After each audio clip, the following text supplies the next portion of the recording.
Tompo Jesosy amintsika rehetra. Faly de faly indray a ny tenako a diloilo fanosorana miditra ato anatin'izao mivantana izao araka ny lohahevitra zay hitanareo ny amin'ny hoe mirongatra izay tsy izy a ny kidnapping atao amin'ny zazakely.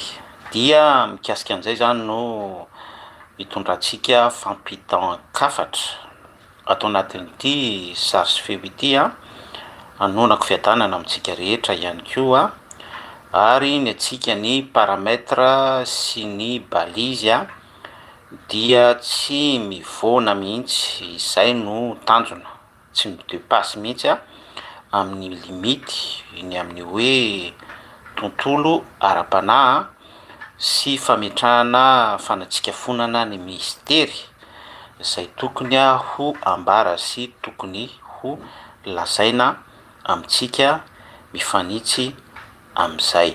De raina ny tompo noho ny fotoana izay nomeny atsika androany zany a no nomeny an'izao fahafahana izao. Tsy mora ny ahafahana manana ampaha-potoana ampitana hafatra tahaka izao a fa misaotra ny tompo isika androany isika dia afaka manana an'izay a tompo-potoana izay a ampitantsika hafatra amin'ity resaka hoe mianaka sy manapaka manjaka izay tsy izy a ny kidnapping amin'ny zazakely. Eny ary tompoko, eny ary tompoko, eny ary tompoko. Inona ny zavatra misy? Inona ny zavatra miseho? Inona no zavatra iainan'ny malagasy a sy iainan'ny fiarahamonina? Raha mandinika isika dia manjaka be mihitsy a, manapaka be mihitsy a etseroa ny anton-javatra be da be a izay a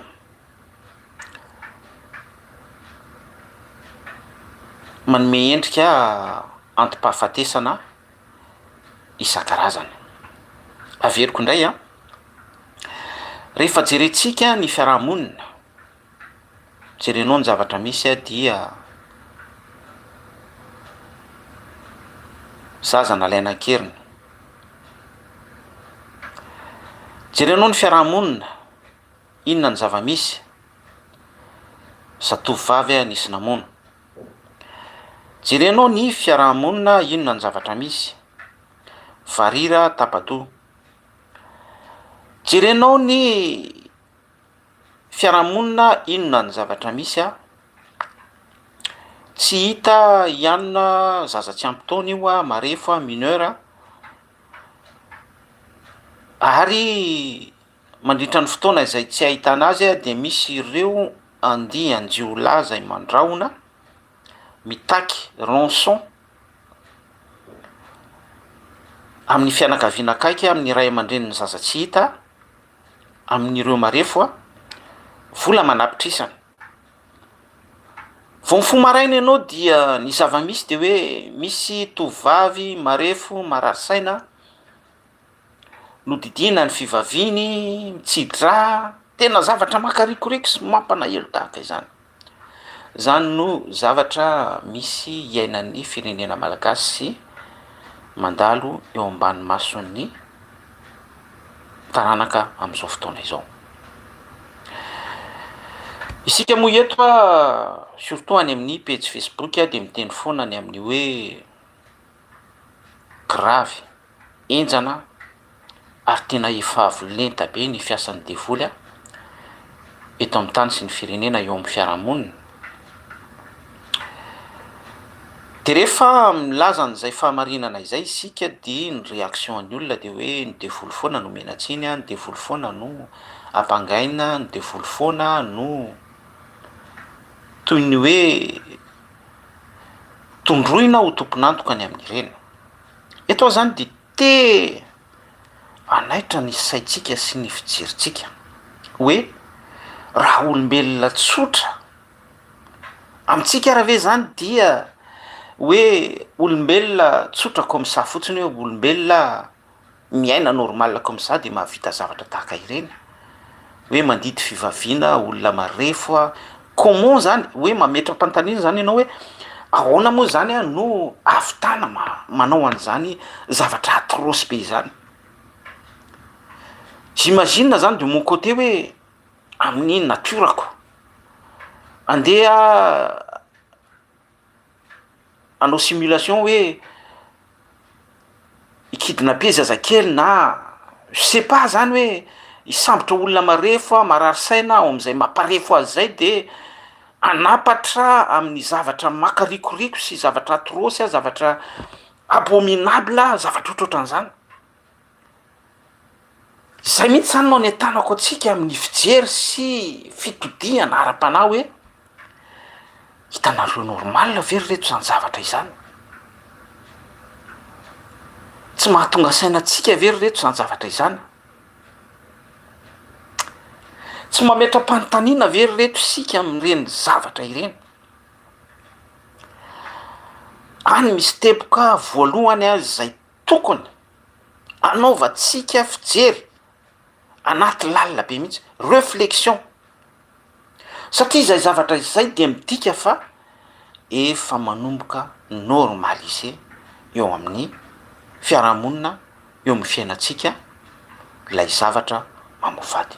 Zany hoe misy zaza atao takanonaina de ohatrany hoe mitsetsitra fotsiny tsika ety amin'ny tambajotra, ohatrany hoe manao commentaire fotsiny raha ohatra hoe tonga amin'ny zavatra irréparable maty lay zaza na tapaka ny lohan'ilay varira na ataoko hoe mivoaka amin'ny ainao manjery lay abibiana de manitsetry fotsiny tsika hoe repose en paix, mampanaelo efa lasa biby ny olona sotra, fa tsy misy mihitsy zany ao am-potsika sy ao anaty fanahintsika fisainana sy fieritreretana hoe inona no mesure tokony ho raisina pour lutter contre l'injustice, cet acte barbare. Mampanaelo mampanaelo lay izy. Zay aloha zany no asongadiko voalohany indrindra hoe mampanaelo fa normalisena izay zavatra izay, satria ny indice rehefa miteny ny tenanay na ny mpanompon'Andriamanitra tahaka anay hoe misy asany devolo manapaka be mihitsy eto amin'ny firenena ary miezaka manazava ny efipetsin'ny satana ao ambadiky ny reny, dia izahay izay miteny marina sy manapotsitra manambara an'izay sofla mamofady sy sofla makarikoriko miasa ary manondro an'ilay entité fanahy, sika tsy mitolona amin'ny nofamandraha fa ny fanahy ratsy eny amin'ny rivotra sy ny royaume mpanapaka an'izao tontolo zao, de rehefa manondro an'iny izay dia hitanao mihitsy ilay contre argument ihany koa mitsoka mahery be mihitsy ao ambadika zay, eo ambonin'izay a mitovy sy milahatra mirazotra am'izay. Zany hoe izay zany no midika fa efa normaliser ilay zavamisy izay mampiorokoditra. Normaliser satria rehefa misy nihetsika izay ataonay ataotsika arak'ilay fanazavana teo a dia mihetsika ihany koa ilay fanahy, zany hoe tena efa velona mihitsy a ary tena efa prety mihitsy ny miaramilany a anohitra ny fahamarinana ampinga hoentinay a hoentintsika manatsikafina an'izay toe-javatra makarikoriko sy etsehin'ny fanahy maloto izay. Asan'ny devolo isika tsy miteniteny foana ny tenanay a raha manondro an'io entité hoe devoly fanaratsy a demony satana io, tsy mitady laza, tsy mitady buzz, tsy mitady j'aime, fa fahatsapana ao amin'ny tontolo ara-panahy, fahitana eo ambonin'ny discernement ny zavatra ambaratsika ary manamafia sy manindry izay a efa voalazan'ny soratra masina baiboly. Tsy misy vaovao ety ambany masoandro fa ny zavatra efa nisy taloha ihany a no miseho a mbola miverina. ary ambarany bokin'ny apokalipsy iny amin'ny hoe izay manao ny marina aoka izy anoy anao ny marina atrany, fa izay manao ny ratsy ihany koa mbola anoy am'izay asa ratsin'izay a, mbola manapatoa zaza varira, mbola manao kidnapina zazakely, mangataka takalonaina am'izany, mangataka ny rançon tambom-bola sy izay eritreretiny fa tambiny anjarany tokony ho azy amin'ny asany ataony am'izay asa ratsin'izay a, ny mandidy fivavina sy ny sisa be da be mamporokoditra. Ahoana ozy ny baiboly? Any amin'ny Levitikosy toko faharoapolo any a, andininy fahatelo ny Levitikosy toko fahavalo ambin'ny folo ihany koa, amafisin'ny mpanjaka faharoa toko fahafito ambin'ny folo andininy fahafito. Tamin'izany vanim-potoana izany a dia nisy ny fanaovana sorona zazakely. Efa nresantsika teto ity a, atao sorona ny zaza amam-behivavy a ireo marefo. La hoe zazakely mantsy a,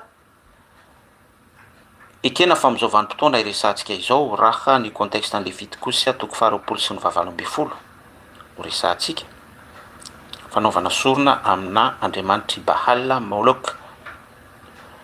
Raha io no fakafakaitsika ary hoentintsika amin'ny contexte actuel.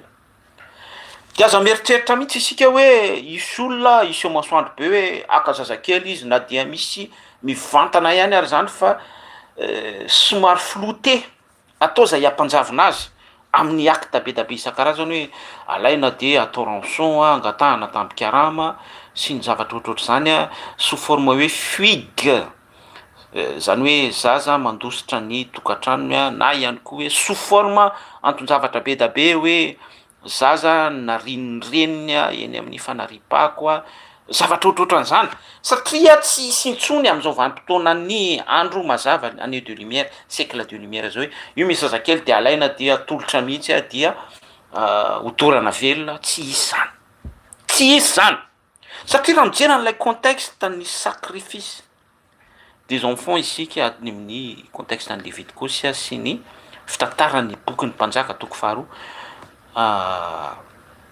toko fahafito ambin'ny folo teo, dia izay lay pratika, izay nandraran'Andriamanitra tsy to mihitsy ny ankonana, izay ao amin'Andriamanitra tsy to, ao amin'ny lalàna, ny amin'ny hoe aoka ao aminareo tsy hisy ankonana ampamaky afo ny zanany na ny tokantranony a, andeha any amin'ny pahita, papahita, any amin'ireny magicien reny, amin'ireny marabout reny, anolotra ny zanany, ho rançon-ny amin'izany.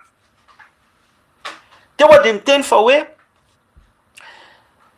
sao isika mieritreritra fa am'izao vanim-potoana iainantsika zao de hoe io misy zaza tena hoe à la lettre mihitsy zany, atolotra ny entité anankiray a am'izay sorona atao izay. Tiako aloha no misarika an-tsaintsika fa am'ty resaka sorona ity, am'ty resaka fanoloran'ny zaza ity amin'ny mana-ankizy zany, satria ny ankizy a maha marefo azy a, ny ankizy a ihany koa misymboliser an'ilay tenin'ny Kristy hoe raha tsy misy mandray ny fanjakan'Andriamanitra tahaka ny zaza, miverena tahaka ny zaza isika, satria ny fanjakan'Andriamanitra dia tahaka ny zaza. Dia io mihitsy zany no mampirangorango an'ny Satana ary mahatonga azy monsieur reflété ho any amin'ny amin'ny ankizy. Dinio izany zavatra partageko sy zaraiko aminao zany. Averiko indray satria sensible mihitsy zany a ny démonie amin'ny tenin'Andriamanitra tsy to zay ny révélé ny fanjakan'Andriamanitra tao amin'ny zaza. Dia izay no mahatonga an'ireny acte be da be ireny hoe lohan-jaza varira, zatovo marefo a tapaka. Zaza marefo a didina ny fivaviny. Zaza foana ny victime tao nospatrana zao a de nisy tentative na kidnaping.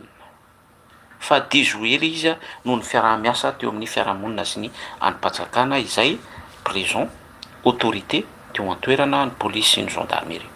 Isaorana azy ireo manokana. Azadino anefa fa nisy témoignage ny filohan'ny PRRM. Tsy aminay eny daholo sika hoe rehefa voasambotra ireo olona tsy tadidiko valo ambe folo sa roapolo mahery izy io tany atsimo, de tao a ireo a mpiasam-panjakana ambony, tao a ny olon-tsotra, tao ireo mpilalao fanafody, tao ireo mpanao sorona satria notsindriny mihitsy tamin'ny fanambarany fa hoe hoentina anaovana sorona izy io mamaky kariera. Ao ihany koa reo olobe zay te hitazona ny fahefany hoy ny filohan'ny PRRM tsy izany no teny an'izany fa izy no se témoigner à travers ny affirmation zay nataony parole n'olon-dehibe ny fanambarany. De izy mihitsy no niteny ny amin'ny hoe mamaky kariera, sorona, fitazomana fahefana, vola, zavatra ohatrohatran'izany. De izay zavatra zay nahatonga ana naka an'ity contexte ny Levitikôsy City sy ny mpanjaka faharoa, satria za de mahita any amin'ny Exodosy toko faharoa ambin'ny folo ihany koa azadino ny Matteo toko faharoa mbola ho dévoilentsika eo zany, satria azadino a fa ilay fanaovana sorona de tsy hoe resaka plaisir ao anatin'izay hoe filalaovana fanahy zay fotsiny, fa ao anatin'izay le hoe plaisir izay, zany hoe raha ohatra hoe en tant que hoe olombelona tsotra zany sahako no miteny aminao fa tsy misy mahita tsirony am'izany hoe mikirakira fanan'olona sy mampijaly olona izany raha olombelona samy olombelona, fa noho ilay fanahy zay miaspire an'lay aman'lay olona, lay toetra an'lay olona, lay sain'lay olona izay a recruteny ho andiany am'lay fanahy ratsy zany ho tonga agent-any, dia irahany am'izay ny olona iny a rehefa i fait partie amin'ny troupeau-any, ao amin'ny troupony, agent amin'izay asa ratsy izay, dia manipuleny a, dia ireny am'izay lay miasa am'ireny zavatra be da be hoe acte kidnapping, acte terrorisme, acte zany hoe tiako ambara amitsika zany de am'izao vanim-potoana iresahantsika sy izarantsika izao a dia modifier, moderniser ity resaka fanolorana ankizy zaza mamaky afo atolotra any Moloka Andriamanitry Baal izay a monsieur défier amin'Andriamanitra ity, miaspire ary ty kokoa hatrany a mitroka fanahin-jaza. Fa milahatra am'izay a dia nitambiny da inona omeny an'ilay agent zay manaiky hiara asa aminy a ny fahefana, ny pouvoir, ny vola, ny tanjaka, ny harena.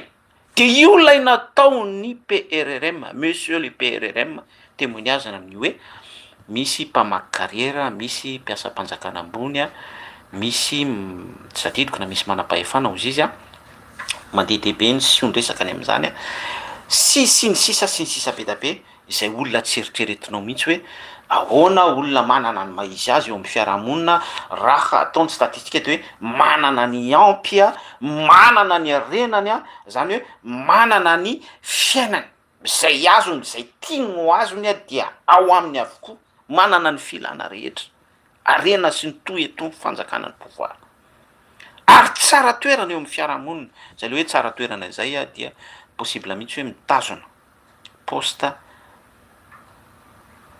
tena hoe clé ao anatina androm-panjakana eo amin'ny fiarahamonina communauté anankiray.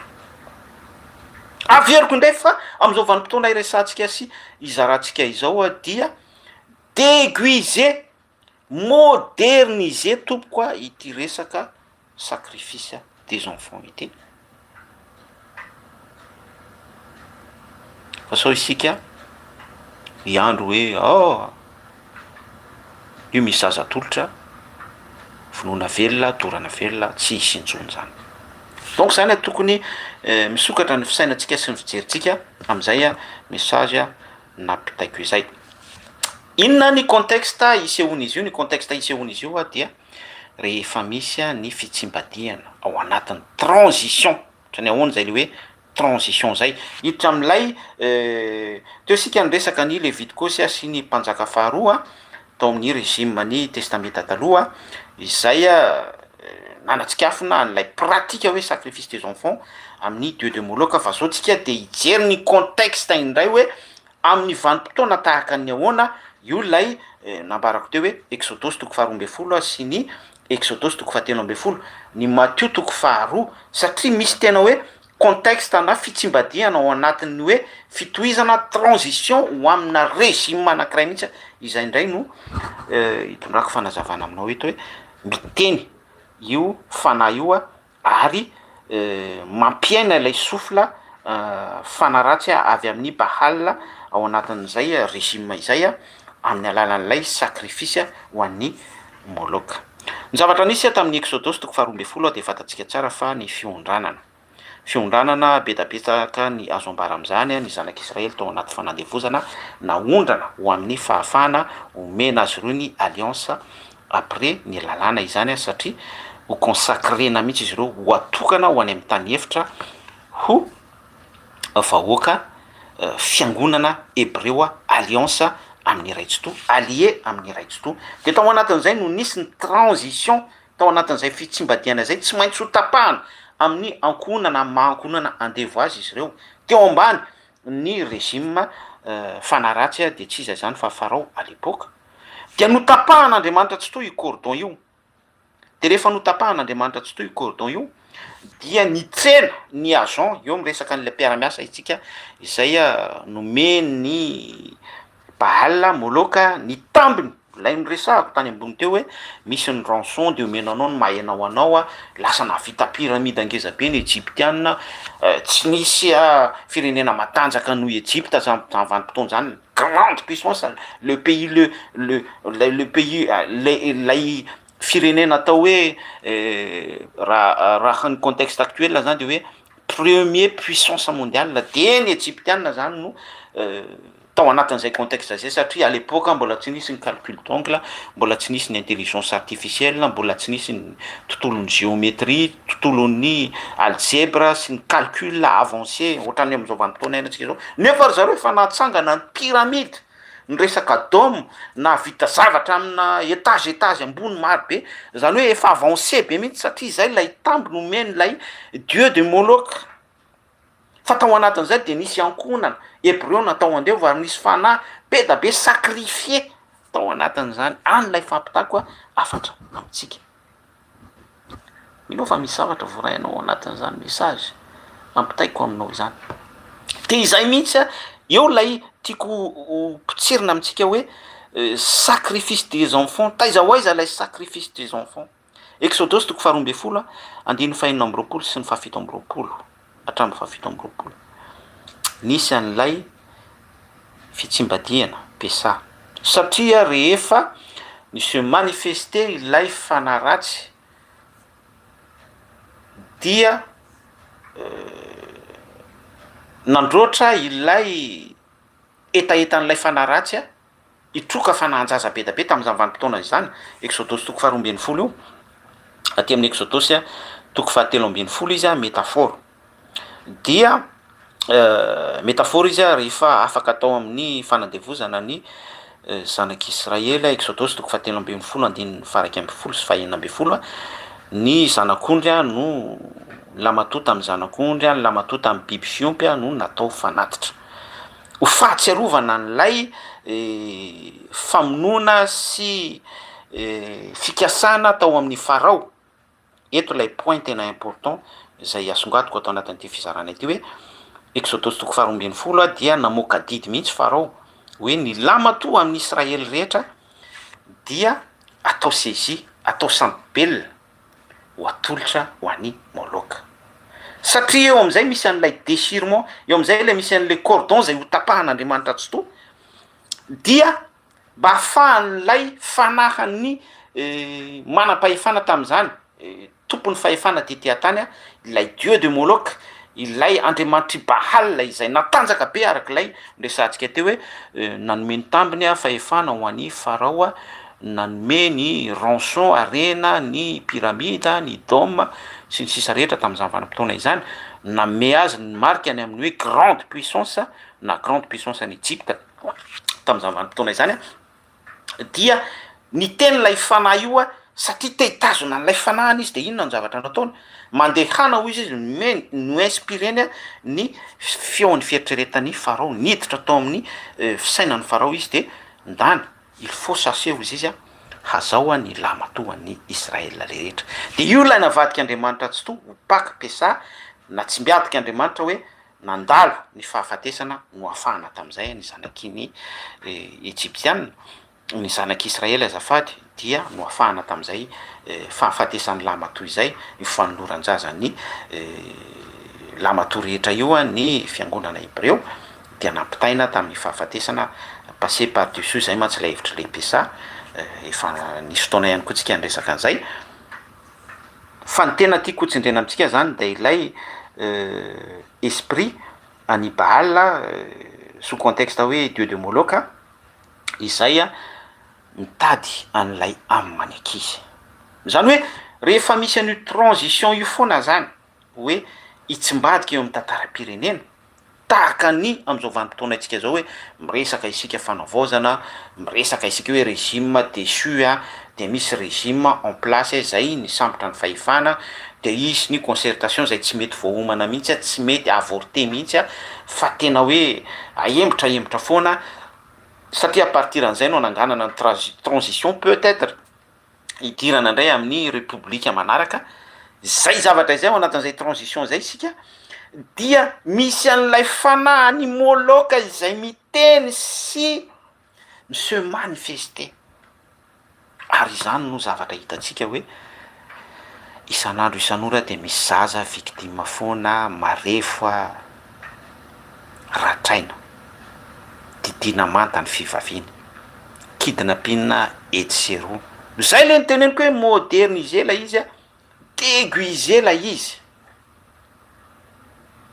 Manaraka anareo a, manaraka anareo ao anatiny mihitsy isika io.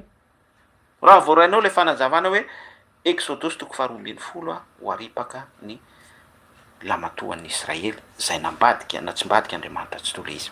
Mitoy ihany isika aty amin'ny Matthieu toko 2 13 à 23 mbola ny se répéter ihany koa izay kisary zay rehefa tao anaty transition, ohatrany ahoana ilay endrika transition teraka Jesosy Kristy satria nisy planin'Andriamanitra tsy to izay amadika ny tantarantsika olombelona tamin'ny alalan'i Jesosy Kristy. Andevo ny Jiosy, andevon'izy izay mitovy amin'ilay kisary mihitsy hoe andevon'ny Egyptiana tany amin'ny Exodus toko 12. Fa eto amin'ity Matthieu toko 2 ity indray dia andevon'ny Romanina Jiosy Jerusalema. De rehefa andevon'ny Romanina, ny Romanina ihany koa ny grande puissance tam'izany. Ny Romanina nefa à l'époque dia izy ireo a dia mpanompo sampy be mihitsy a, izy ireo a dia nanana ny Andriamanitra hafa.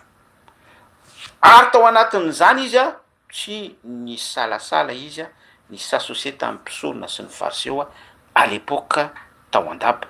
Zay ihany koa de sinana modernisation am'izao vanim-potoana resantsika zao hoe aza gaga mihitsy anareo hoe misy a ny mialatsiny iteny an'ity a, mialatsiny miala fondro a, hoe misy a FFKM, membre ny FFKM, régime FFKM na entité religieuse hafa hitatsika mis'associer mitady lalaky ivoahana amin'ny tontolo politika géopolitika interne externe eto amin'ny firenena.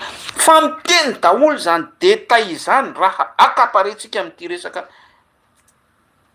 fanazavana spirituale eto amin'ity Matthieu toko 2 izay hitondrako fanazavana contexte Hérode mpanjaka ity. Fanjakana Hérodiasy tamin'izany vanim-potoana izany a rehefa natsapa izy hoe teraka Jesosy Kristy dia niteny tao aminy fanahy rehefa ni-inspiré anazy hoe attention fa hiditra transition isika, ity fanjakanao ity dia ho rava miozongozona ny fanjakanao a, ity fanjakanao ity dia ho tapitra ary tapitra mihitsy a rehefa nandeha tsikelikely a ny fahataterahany faminaniana dia nisy zavatra ravitra be da be mihitsy a tao a Rome tamin'izany vanim-potoana izany a sy tany a Jerosalema firodanan'ny fanjakana Hérodiasy à l'époque sy ny sisa be da be tsy hiditra amin'izay tsika fa ny tsika miditra amin'ilay tontolo ara-panahy fanoloran-jaza dieu de Moloka. Dia niteny lay fanahy ratsy teny tamin'ny Hérode izy hoe tandremo a, tandremo dia tandremo fa omeko anao ny intelligence, omeko anao ny fahafantarana par discernement fa isy mpanjaka tompony tompo mpanjaka ny mpanjaka Jesosy Kristy ary ao anaty transition tsika bientôt, ary tsy mbadika ny tantara. Ary io mpanjaka io no aka ny fanalahidin'ny fiainatsita, ohatrany amin'ny fahafatesana dia anjaka izy any amin'ny fiainatsita. Nikoropaka amin'izay Herodiasy, nikoropaka ny mpanjaka tamin'izany vanim-potoana izany, ao amin'ny contexte ny Matthieu toko faharoa io, dia nisy fidradradradrana tao Rama tany Jerosalema, satria dia naripaka avokoa ny lamatoa rehetra. Fa Andriamanitra moa majotoa azy dia ny an'Andriamanitra ny tonga aloha, na tsy badika Andriamanitra foana ny toetra rà, ary notoroan'Andriamanitra fahitana ny mpivady Maria sy Josefa tamin'izany vanim-potoana izany mandehana ianareo miala eto amin'ity toerana ity mba ho fiarovana ny ainy ny zazakely dia ny Mesia Jesosy Kristy tamin'izany vanim-potoana izany. Ny maga ihany koa dia nitoroany fanahy hevitra, ilay fanahy de grand F Andriamanitra Jotoa, ny amin'ny hoe aza miverina any amin'ny Heroda intsony ianareo satria raha vao tonga any ianareo dia tapadoha, satria Heroda dia efa manana ny strategiany izy amin'ny maha antikristy azy ary amin'ny maha zanaky ny maizina azy, amin'ny maha agent-any Moloka azy, ary mpanatanteraka ny baikony Baal ao anatin'ny fifanarahany amin'izay zavatra hifanarahany ao anatin'ny strategie sy mitambina efa hifanomezana izy ireo hoe fanjakana, pouvoir, arena sy ny sisa rehetrarehetra hatramin'ny fanandevozana ny zanak'Andriamanitra.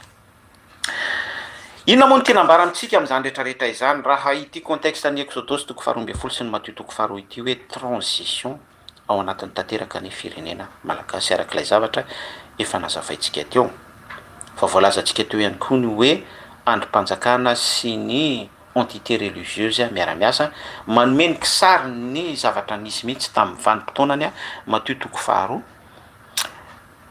Ny teny daholo zany zavatra zaraintsika izany ny mpanjaka tamin'izany vanim-potoana izany ihany koa Heroda sy ry Pilato ary ny tandapa mpisorona tao andapa ry Kaiafa, ny ekipandry Nicodémosy sy ny sisa rehetra, ny farizien mpanorandalàna mpiara-miasa nanomba an'i Jesosy Kristy tamin'izany vanim-potoana izany. Tsy any ny sujet antsika fa ny zavatra notsindritsika teto dia ilay hoe naringana ny lamatoa, nisy fidradradradrana tao Rama, naringana ny lamatoa Israela rehetra fa i Jesosy épargné tamin'izany.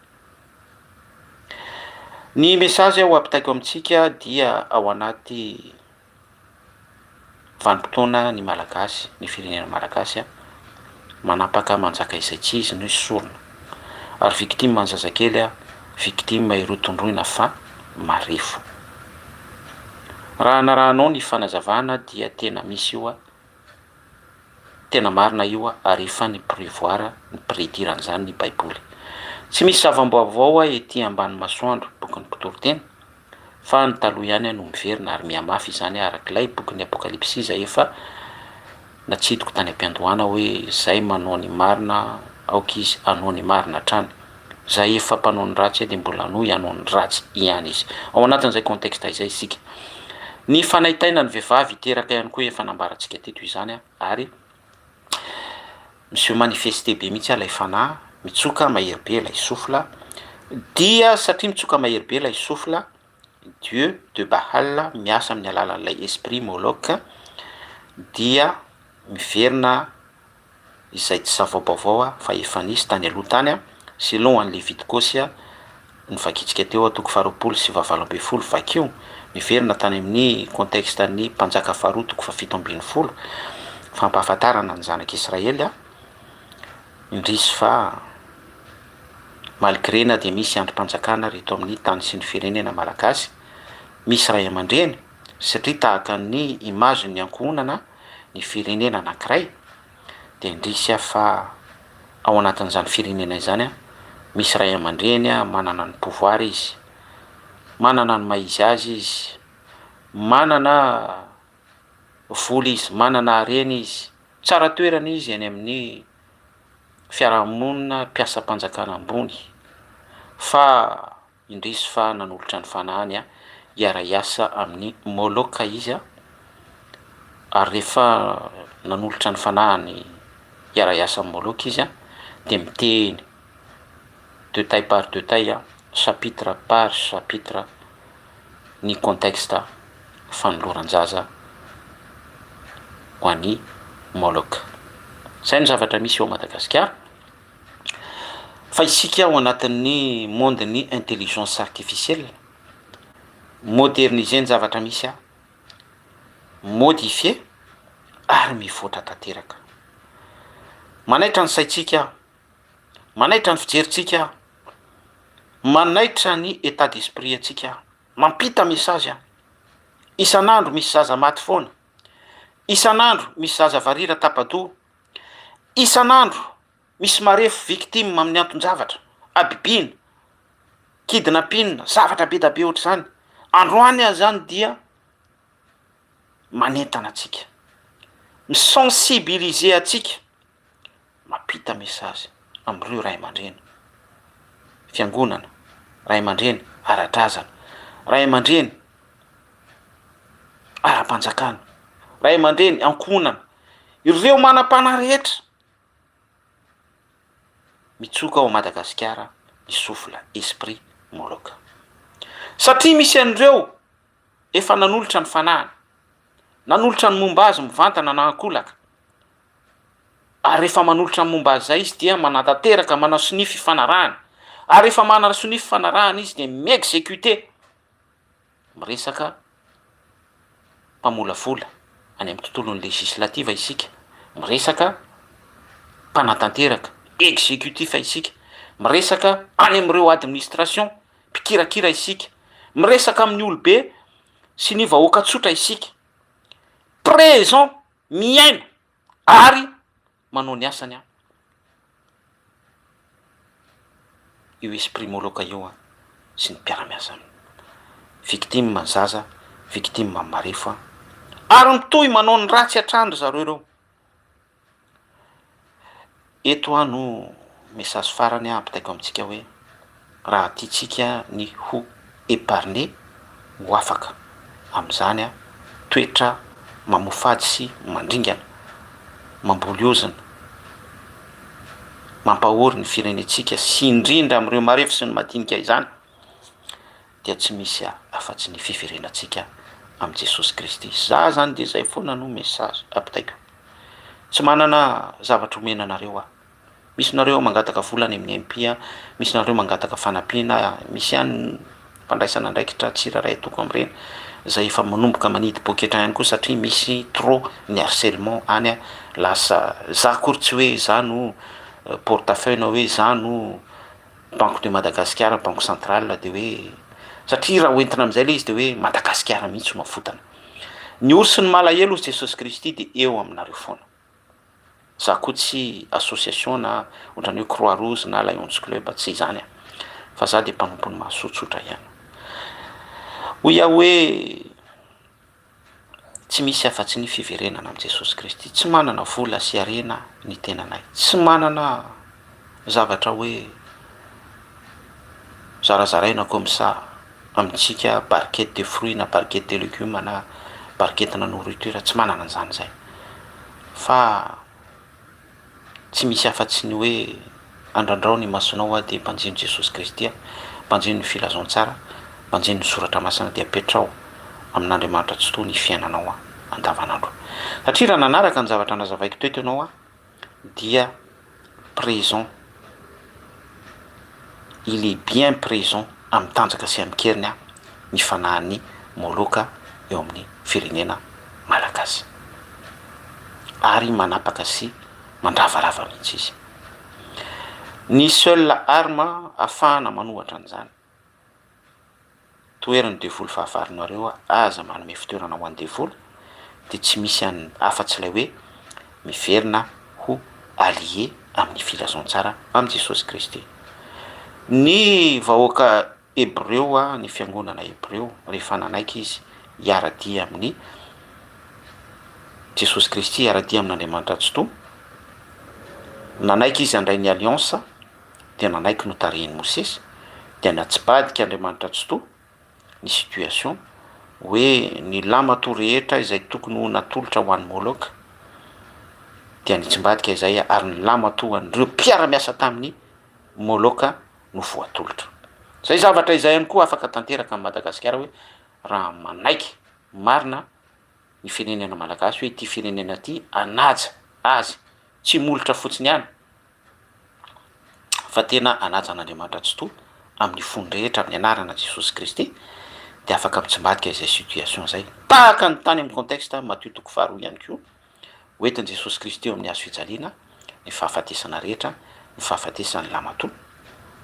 De amin'izay vanim-potoana izay ho épargné ho tafita makany amin'ilay alliance vaovao ny firenena malagasy ary ho afaka eo ambany fanandevozany Moloka tahaka ny fanandevozana nisy tamin'izany vanim-potoana izany ny Romanina sy ireo ray petsapetsa tamin'ny Romanina, ireo faux prophètes, ireo pharisiens sy mpanoran-dalàna izay atao andapa ny s'associer nanomban'i Jesosy Kristy ho afaka amin'izany fanandevozana izany ny vahoaka malagasy tahaka ny buten'Andriamanitra nanafaka ny Israela teo ambany fanandevozana Romanina. Zay no afatra nampitaiko antsika androany mikasika ny zavatra misy kidnapping zaza marefo ao Madagasikara izay tena sofla matanjaka be amin'izao vanim-potoana iresantsika izao. Mino aho fa misy olobe ara-panahy, ara-panjakana, ara-piangonana, ara-piarahamonina maheno an'izany afatra izany samy mandray ny tandrifiantsika avy isika tsiraray avy ahafahantsika manohatra ny esprit Moloka, sofla Baal izay te hifikitra ny fahefany araka ny tenin'ny filohan'ny PRRM, te hitazona ny pouvoirany, te hitoetra foana eo amin'ny sezany, eo amin'ny tanjany, eo amin'ny heriny sy izay afaka ilazantsika azy. Tianao Jesosy, veloma tompoko.